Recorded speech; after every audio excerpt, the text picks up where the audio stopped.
Join us as we delve into the profound wisdom of Clive Staples Lewis on the often overlooked yet essential theme of friendship, or philia.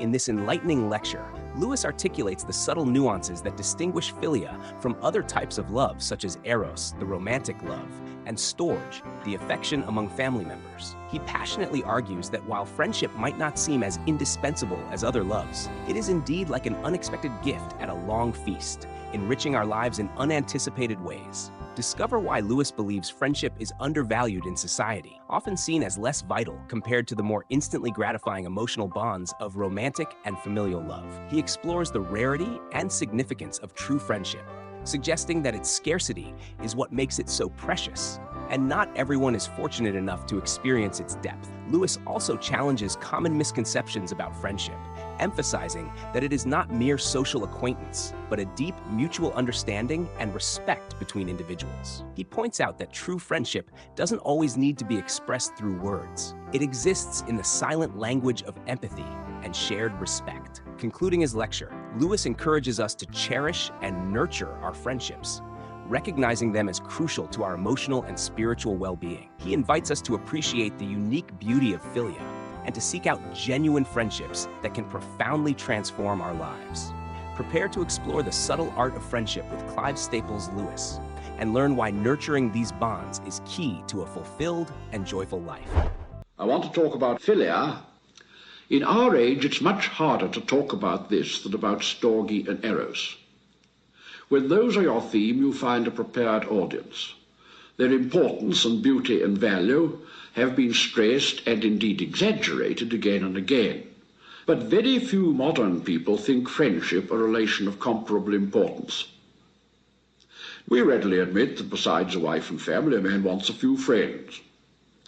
But the very tone of the admission, the very meaning it gives to the word friends, make it clear that friendship is very far from being regarded as a main course in life's banquet, or even a course at all. It's more like the bread you crumble almost unconsciously during a long dinner. It's one of the etc. Why this has happened is well worth inquiry. The first and most obvious answer is that most people don't think about it because a great many people don't experience it. It's hard to get through life without encountering some kind and degree of both eros and storge. And of course it's impossible that life should go on unless many people felt both, because without eros none of us would be begotten, and without storge none of us would be reared. The peculiarity of friendship is that it's not unavoidable. Thousands of people have lived and died without knowing it. To be sure, 900 of each thousand will have had what we commonly call friends, people they drink with and play games with and chat with and cooperate with, perhaps amicably enough in their profession. But this useful and pleasant relationship is not of itself what I mean by friendship. There's lately arisen, too, a much nastier bit of evidence to show that the experience of philia is not universal. I mean, of course, the fact that if you speak of it with any seriousness, you are now quite likely to be suspected of homosexuality. This is extremely revealing. It doesn't at all prove that those who bring the charge are homosexual themselves, nor would I moralize upon them if they were. How a man can feel anything but bewildered pity for the genuinely homosexual, I've never been able to understand. What it does prove is that they have either never known friendship or never known eros. For I appeal to everyone who's known both to bear me witness that in some ways nothing is so unlike a friendship as a love affair. Lovers talk incessantly about their love, friends hardly ever about their friendship. Lovers talk incessantly to one another about one another, friends about anything rather than that. The characteristic posture of lovers is face to face, that of friends side by side. Admittedly, friendship between man and woman can turn into love, but the very fact that we can speak of turning into implies the difference. Of course, it's not to be denied that just as philia and normal eros may be united in the relationship of a man to a woman, so philia and perverse eros may be blended in a relation between persons of the same sex. In certain cultures, at certain periods, this has been common. In warlike societies, homosexuality is especially likely to creep into the relation between the mature brave and his young armour-bearer or squire. The Greek tradition of high heroic friendship is widely infected with pederasty, but things which can coexist are not therefore necessarily the same. They may in the long run be antagonistic. What might possibly confuse the issue is the fact that until quite modern times, male friendship normally expressed itself through kisses, embraces, and tears. Such behaviour might be connected with a repressed erotic element, but no one with any historical sense could suppose this was always so. Its very prevalence proves the opposite. The erotic diagnosis has implications too comic to be accepted. I can't believe that Johnson embraced Boswell for that reason. The truth is, of course, that what needs explaining, what is anomalous and eccentric, is not the demonstrative gestures of old friendship, but the apparent coldness of ours. The marked repugnance which I, like many moderns, feel for any close physical contact with my own sex may itself be mildly pathological. Now, this modern suspicion of friendship by the amateur psychological wiseacres, the modern indifference to it shown by nearly everyone, the possibility of passing a whole life without experience of it, and the immense prestige which it once enjoyed and has now lost, are not unrelated phenomena. They all spring from one fact, the fact that philia is in one sense the least natural of the loves. It has least commerce with our nervous system. There's nothing throaty about it, nothing that quickens the pulse or makes you red or pale. It's not, in its full development, a biological necessity. The individual can live and breed and protect himself without it. Eros and Storge are too obviously connected with the body, too widely shared with the beasts, too closely linked with biological necessity. In them one could almost feel that nature pulls the strings and we are the puppets. In philia, on the other hand, we have the feeling, whether illusory or not, of being free from all that. Hence, friendship alone of all the loves seemed to our ancestors to raise us to the level of gods or angels. Thus, some men have exalted and others have depreciated or denied the love called philia for exactly the same reason, because in it man seems furthest removed from the animal, from the irrational, and from necessity. This does not seem to me a good ground either for praising it or disparaging it. For, as I said before, nothing in man is either better or worse because he shares it with the beasts. Nor does anything need to be justified by its survival value. The things which make survival worth having are not to be rated below the things which enable us to survive. If everything that's not harnessed to the biological wagon is to be called perversion, then we must say, as I said before, that humanity itself, and the more human the more so, is the greatest perversion of all. In early communities, the cooperation of the males as hunters or fighters was no less necessary than the begetting and rearing of children. Long before history began, we men have got together apart from the women and done things. We had to. We not only had to do the things, we had to talk about them. We had to plan the hunt or fight, and when they were over, we had to hold a post-mortem and draw conclusions for future use. We liked this even better. In all these pleasures, there was a savour quite different from anything we usually experienced in our relationships with the women. Meanwhile, of course, the women were doing things together apart from us. Being a man, I naturally know less what they were like. But I know, as all men know, in my very bones what the men were doing. As some wag said, the caveman may or may not have had a club on his shoulder, but he quite certainly had a club in the other sense, a place where he sat and talked and talked. It was very probably part of his religion. But all this is not yet friendship. I don't at all want to undervalue the merely clubbable element in our lives. It's necessary. And perhaps of all relationships, camaraderie produces the fewest pains and the most pleasures, often wholly innocent and recreative pleasures. A life without it would be crippled. And for my own part, I have the deepest suspicions of those wretched people who find no pleasure in the society of their own sex. Heaven protect me from the man who needs only women and the woman who needs only men. But at the same time, we must insist that friendship is not simply camaraderie or companionship.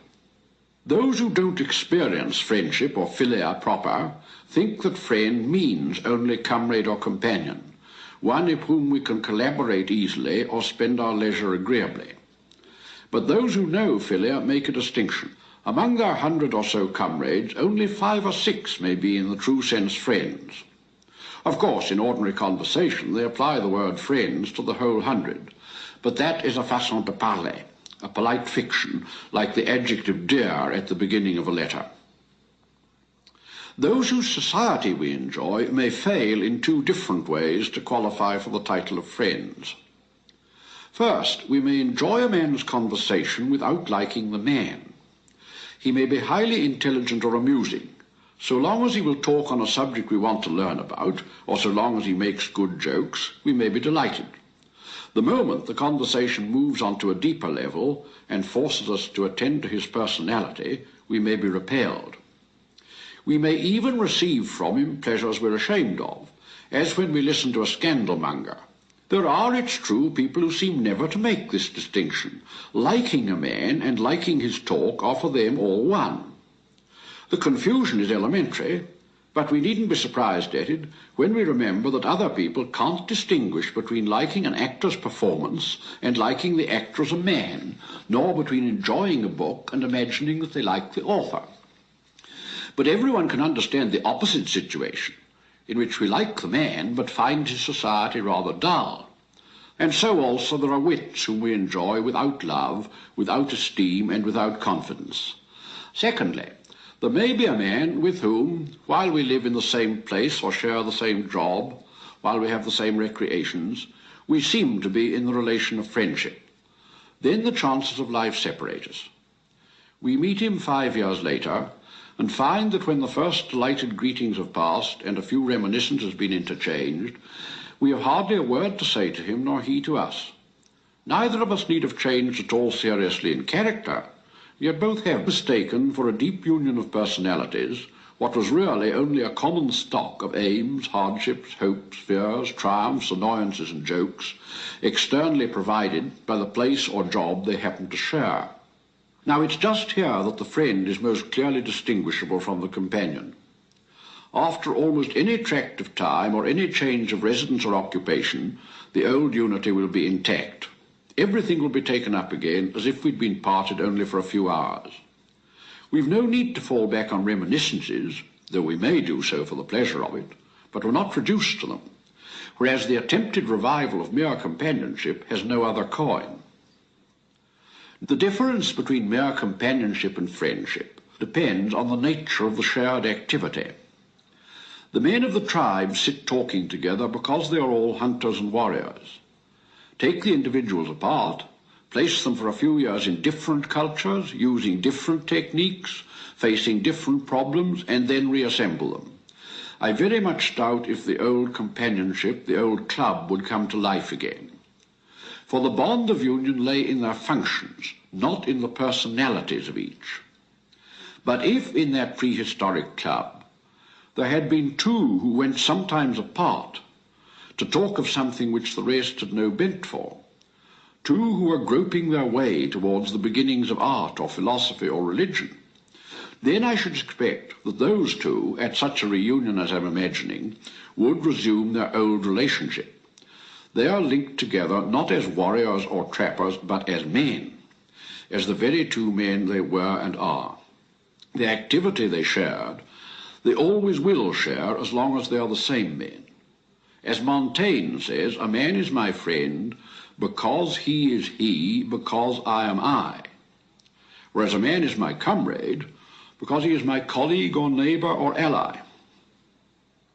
But does not Eros, does not the love between man and woman also say, because she is she, because I am I? Certainly, but Eros doesn't mean quite the same thing. Eros means because she is my goal, my journey's end, my quarry, because I need her and she me, because we are key and lock, thirst and water, seal and wax. But friendship means because he has the same goal, because he is taking the same journey, because he is hunting the same quarry, because we are both filled with the same need. I am speaking, of course, of Eros here in a sort of chemical purity from which, thank God, he is usually preserved in ordinary life, where happy Eros is nearly always combined with storge and very often with friendship too. Now, by saying that eros can be combined with friendship, I have, you noticed, assumed that there can be friendship between a man and a woman. There are people who don't believe this. They think that any apparent instance of it is usually a disguise for eros or the beginning of eros. And there are also people who think there are no true friendships between women and women. Both views are, in my opinion, wrong as generalizations, but I am afraid they are likely enough to be true of many societies or classes within societies at certain periods. Companionship is the soil out of which friendships grow, and where the soil is lacking, of course, the plant will not exist. Where men work and women don't, or where they do quite different work, or again where men are educated and women not, or where the sexes have different educations, there will be no companionship and therefore no friendships between the sexes. They can meet only in eros and storge.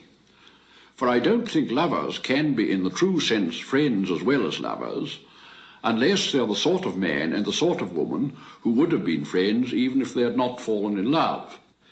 But quite often, though there was no companionship between the sexes, the women have had their own companionship parallel to and distinct from that of the men. In many primitive communities, they go together to the washing pools or to sow the fields. A whole female life, with its own labours, rituals, sometimes even its own language, is built up, and the men are as jealously excluded from it as the women are from theirs. That is one possible and tolerable state of affairs. Friendships between women and women, friendships between men and men, but none between the sexes. Another possible state of affairs, which I like very much better, is that which we see nowadays in those societies where men and women, rarely equal in education, collaborate in the same professions and have the same tastes. Real friendships can then arise both between women and between women and between men and men. But unfortunately, there are in the modern world quite a number of women who get the benefit of neither system. Such is many a well-to-do married woman in our own professional classes. What work she does, and labour-saving gimmicks have left her little to do, is done alone in her own flat or house. Other women are not her colleagues or comrades, they're merely visitors or neighbours. On the other hand, she may be totally unfitted for any real companionship, hence for any real friendship either with her husband or with any of his circle. Of course, she has had what is officially, almost ironically, called an education. But if her husband and his friends are, say, doctors, clergymen, lawyers, scholars, or scientists, she is, for all the practical purposes of companionship with them, uneducated. They can't talk to her about the sort of things friends talk about. I don't mean merely the shop of their particular professions, but the whole world of ideas which presupposes a highly educated mind. Of course, affectionate husbands and polite, long-suffering friends will pretend it is otherwise. And of course, an aggressive woman will insist on being treated as if it were otherwise. But neither expedient helps. She can be taken to the right party. She may be laboriously dragged into the conversation. Her interruptions and misunderstandings may be endured with smiling patience. But she hasn't really got into the circle. The moment she joins it, it ceases to be the circle it was. Her very presence destroys it. She has frustrated the others and is frustrated herself. One cannot be surprised if she comes in the end to hate and fear friendship, as the enemy of eros and storge, the only love she can ever really have. I'm very sorry for the woman in this position. She has fallen between two stools, has lost the old camaraderie with her own sex, yet not advanced to the stage in which she could be the friend on a different level, either of women or of men. But I not only pity her, I also fear her. A huge, glossy and expensive weekly and monthly literature now exists for just such women. Through that, her fear and hatred of philia may be becoming influential. Friendship is a development from mere companionship or camaraderie. It could indeed be defined as companionship transferred to a deeper level, transferred to those desires, fears, hopes, or delights which make us the precise people we are. Hence, the very first step in friendship is not a movement of liking towards another man. That is the second step. First comes the shared activity. To care about something other than friends, even if it were only a hobby, is the precondition of friendship. If you're going nowhere, you can have no travelling companions. If you've nothing to share, you can share nothing. Friendships always come, if they come at all, unasked, unsought, as Keble said. Friends don't talk much about one another, nor about their friendship. On the eve of a long parting, in danger, in sorrow, they may express the deep love and unshakable loyalty that's between them. The very rarity of such explicitness may even make it especially poignant. But friendship would lose its essential character if they were frequent. The fact that friendship is thus normally unexpressed and merely implicit helps to conceal from some observers the truth that it's a form of love at all. It is manifest far more in its results than in any direct emotional impact, as a man's love of God is better gauged by the tenor of his whole life than by his moments of what the theologians call sensible consolation. This comes out strongly in its reaction to bereavement. We may feel in one sense, and at the moment, the death of a great friend less than the death of someone or something which we loved with very moderate storge, even an animal. The one may fill our eyes with tears, the other not. But the death of the object loved with storge may, after that momentary and not wholly painful tenderness, make hardly any difference to our lives. The death of the friend may impoverish us every year or every month till we die. We're like a man who has lost a limb. The stump may not ache, or not much, but no more tennis, no more mountain walks. Write it all off. Again, the seriousness and importance of friendship is masked for some people by a characteristic which is really its glory. It is unnecessary. It is arbitrary, a thing of choice. We are no way obliged to make any man a friend, and we have no claim that any man should become ours. It is more nearly disinterested than any other love. Friends may be useful and may increase our happiness, but it's impossible to make them our friends with this in view. In a word, it's free. And with this freedom goes a certain noble irresponsibility. I hope the word won't be misunderstood. Of course, we have responsibilities to every man. Every man is his brother's keeper. And if to leave any man unhelped or uncomforted, when help and comfort are in our power, is bad, so to leave a friend is worse. But such good offices are not the stuff of friendship. They're a byproduct. The mark of perfect friendship is not that help will be given, of course it will, when the pinch comes, but that, having been given, it makes no difference at all. It was an anomaly, a distraction. It had interrupted the conversation. For, of course, friends don't want to know one another's affairs at all. You can become friends with a man before you know whether he's married or single or how he earns his living. In a circle of true friends, each man stands for nothing but what he is. No one cares about anyone else's family or professional status or class or regional origin or nationality or previous history. In fact, all the things biographers want to know, they care nothing about. In time, of course, all these things will be revealed, but not for their own sake. They will come in accidentally. That is the delight of philia, the contact of stripped or disentangled souls. For eros, naked bodies. For friendship, naked personalities. You'll notice that I've passed inevitably from speaking of a pair of friends to speaking of a group. 2 is not, in fact, the perfect number for friendship. Hence, though jealousy can creep in here, as where not, friendship is by nature the least jealous of all loves. 2 friends will be glad to be joined by a third, and 3 by a fourth. When 2 or 3 or 5 of us, after a hard day's walking, have come to our inn, when our slippers are on and our feet spread out towards the blaze, and our drinks are at our elbows, and the whole world and something beyond the world opens itself to our minds, and no one has any claim on or any responsibility for any of the others, but all freemen and equals as if we just met half an hour ago, while nonetheless an affection mellowed by the years is there and fills up the chinks, then we may well wonder whether on the natural level there is anything better than this. And of course, in a sense, nothing is. Nothing is ever better than what's best in its own kind. The greatest wine cannot be better than a slice of perfectly good bread. It's no wonder then that past ages thought friendship the crown of life. It is the least jealous, the least demanding of loves, almost free from self-interest, immune from the internal corruptions of storge. It can, as the ancients thought, be a school of virtue. If men are good at all, they become better by mutual friendship. Each lives up to all the rest. We could easily be tempted to regard it, not merely as an analogy to, but a real foretaste of the heavenly unity. Notice, however, that Scripture has not chosen this sort of love as the symbol of divine love. It has chosen storge, God is our Father, and we his sons. It has chosen eros, Christ is the bridegroom of the church. More than that, the most completely animal and self-regarding of all our appetites has been chosen to become the vehicle of our most strictly commanded communion with God. Eat this, drink this.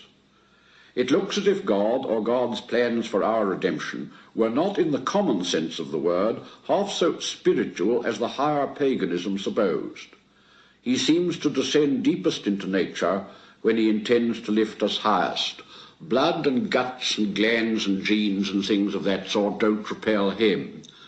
Negative spirituality, departure from the animal and the instinctive, doesn't of itself seem to please him particularly. By its spirituality, friendship escapes some of the obvious dangers of the other loves. Its danger lies precisely in its spirituality. Consider how a circle of friends, such as I've been describing, appears from outside. Almost every name given to it is in some degree unpleasant. It's a set, a coterie, a gang, a mutual admiration society. To belong to a group of real friends is to be armed in a degree which friendless men can't imagine against influences from without. The public opinion within the group may be tiny, but it matters more than the opinion of 10,000 outsiders. The approval of those whom we love and honour is the approval we value. Every knot of friends is thus a resistance movement. And of course the external pressures which it arms us to resist may be good ones or bad ones. In it we may retreat into something better or worse than the public world. It may be a nursery of martyrs or of criminals. In real life, friendship can unite by what is still good in them, men otherwise very bad, and thus fortify them in evil. There can, for example, be an aristocratic caste, very cruel and unjust to the rest of the world, but quite genuinely united within by friendships, mutual loves, honour and courtesy. The more real and even lofty the friendship within such a caste is, the more it may steel their nerves and stop their ears to all claims from without. The same man who would die for his brother in arms might not deny himself one bottle of wine or one game of cards to save a village of peasants from massacre. The sufferings and the moral judgments of outsiders don't affect him. It's the approval of his friends that matters. Friendship, as we've seen, is based on sharing at depth of activities and attitudes, a relation between souls side by side. The things shared may be good or bad or mixed. Friendship doesn't transform them. It raises them for good or ill to a higher power and gives them more confidence. It makes brave men braver, kind men kinder, pious men more pious, cruel men more cruel, proud men more proud. It underlines, endorses, sanctions, defends either from true or from false shame whatever they were doing already. If you and I want to evade some dangerous duty, the best plan is to find 2 or 3 other cowards and do our shirking in company. It's wonderful how little discomfort you'll feel when we've talked it all over and laughed it all over together. Equally, if we have to stand out against a real evil, to risk embarrassment and jeers and the possible loss of a job, the best plan is to get together with 2 or 3 other honest men. The ordeal will become amazingly less formidable. Friends, in a word, give us moral support or immoral support. I've glanced at extreme examples, but they're extremes of a moral ambivalence which is inherent in friendship. It can be a school of individual humility, but with this individual humility, how easily there comes a corporate pride. I may be unworthy, but we, the set, are magnificent. Loyalty to the spirit of a noble circle, adherence to its standards, has so often proved for us the road to goodness, that we may come to mistake it for goodness itself, to stand by our friends, to stick to the firm, to go down with the ship. These things being almost absolutes, may become absolutes. Aucassin in the story said he would rather go to hell with the knights and ladies and troubadours than to heaven with the hermits. Now a man must be very good, or, and that's the trouble, very bad, not to feel in himself a response to that gesture. A kind of heroic loyalty is often mixed with that corporate impenitence which binds bad men together in their last stand. Friendship is a resistance movement. It can resist God as well as society, and yet all the time by a kind of goodness, or what had been goodness in it. Friendship is the most spiritual loves, and therefore its corruption the most spiritual corruption. A certain kind of mother may be like a man-eating tigress, a certain kind of lover like a rutting animal. Storge and Eros can fall by animality. But friendship gone wrong liberates not the animal in man, but the titanic or diabolical. It is high-minded, it can have proud looks. By its nature it must and should defy popular opinion. It may go on to defy mercy and justice and God himself. This love too can breed unlove. Nothing, not even friendship, is good except goodness.